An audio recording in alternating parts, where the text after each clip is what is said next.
और अब खबरें विस्तार से। सबसे पहले बात कर लेते हैं हर्षा, राजनीति की, यूपी की राजनीति की और खासकर बीजेपी की बात। 2014 में हुए लोकसभा चुनाव में उत्तर प्रदेश में बीजेपी ने 71 सीटों पर जीत हासिल की थी और 19 में 62 सीटों को झटका था।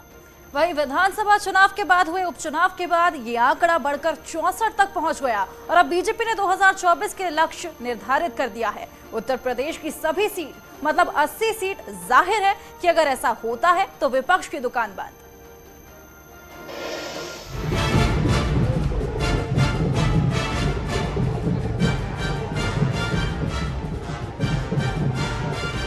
बीजेपी के नवनियुक्त प्रदेश अध्यक्ष भूपेंद्र चौधरी ने रथ से जो संदेश दिया, कार्यभार संभालने के बाद मंच से बोलना शुरू किया तो साफ कर दिया है कि लक्ष्य भी यही है कि लोकसभा चुनाव में उत्तर प्रदेश की 80 की 80 सीट पर जीत दर्ज की जाए, मतलब जीत 100%।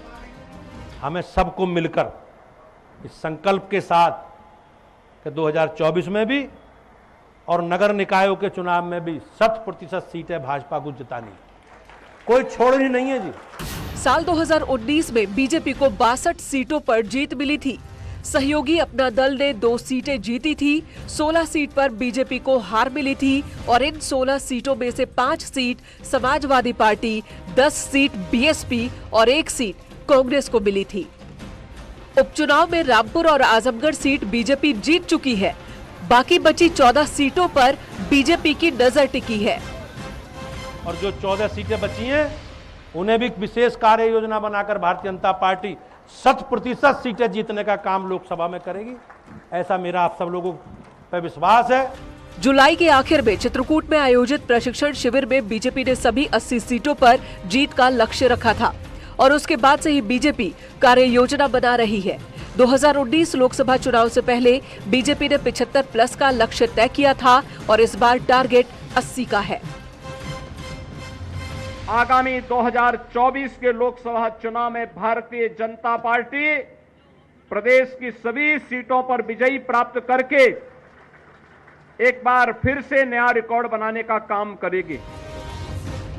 ऐसा नहीं है कि मंच से सिर्फ ऐलान हुआ है, बीजेपी ने इस दिशा में कदम भी बढ़ा दिए हैं। उत्तर प्रदेश से दिल्ली तक चर्चा जारी है, रणनीति तैयार हो रही है। उत्तर प्रदेश के बीजेपी द्वारा हारे गए 14 लोकसभा सीटों को लेकर के बीजेपी संगठन महामंत्री बीएल संतोष ने एक समीक्षा बैठक की।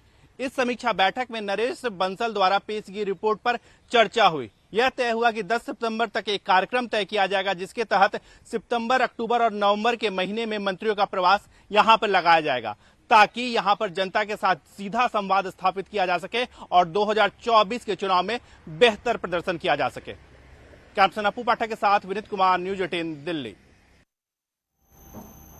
तो मेनका, बीते दिनों में लगातार एक आरोप लगता है कि बीजेपी संगठन के अंदर सब कुछ ठीक नहीं है, सरकार और संगठन में खींचतान चल रहा है। और आज जब बीजेपी प्रदेश अध्यक्ष भूपेंद्र चौधरी लखनऊ पहुंचे तो समाजवादी पार्टी की ओर से तब भी वहीं सवाल उठाया गया और मंच से भूपेंद्र चौधरी ने समाजवादी पार्टी के इन सवालों का जवाब भी दिया है। यानी कि बीते दिनों जो आकलन किए जा रहे थे, जो सवाल उठाए जा रहे थे, उन सब पर उन्होंने फुल स्टॉप लगा दिया।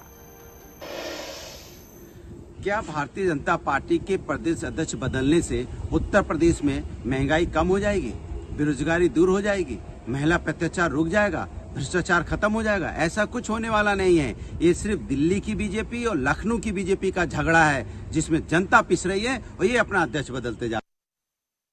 समन्वय का कोई विवाद ही नहीं है जी। हमारे एजेंडे पे तो सरकार चल रही है, हमने सरकार तो बनाई है, हमारी एजेंडे पे सरकार चल रही है। भाई बिजली, पानी, सड़क, शिक्षा, स्वास्थ्य, सुरक्षा, अराजकता, गुंडागर्दी, बेईमानी, भ्रष्टाचार, ये खत्म करना हमारी तो एजेंडे के विषय है ये, और सरकार उसी पे काम कर रही है। विवाद किस बात का है जी?